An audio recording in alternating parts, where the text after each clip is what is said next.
நண்பனுடைய இலக்கணத்தை பத்தி சொல்றாங்க. மன் தக்கரகுமுல்லாஹு ருயதுஹு வஸாத ஃபீ இல்மிக்கும் மன்திகுஹு வதக்கரகும் பில் ஆখিরাতি அமலு. அல்லாஹ்வின் தூதர் சொல்றாங்க, உன்னுடைய நண்பன் எப்படி இருக்கணும் தெரியுமா? நீ அவரை பார்த்தால் உனக்கு அல்லாஹ்வுடைய நினைவு வர வேண்டும். உன் நண்பனை பார்த்தால் அல்லாஹ்வுடைய நினைவு உனக்கு வர வேண்டும். வஸாத ஃபீ இல்மி மன்திகும் வஸாத ஃபீ இல்மிக்கும் மன்திகுஹு.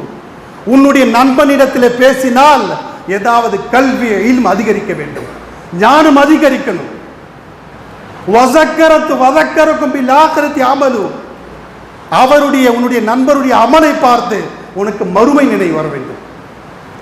இப்படிப்பட்ட நண்பன் தான் உனக்கு உண்மையான நண்பன்.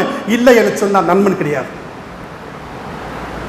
சகோதரர்களே, நண்பன் நல்லவனாக அமைந்து விட்டால் இதை விட ஒரு பாக்கியம்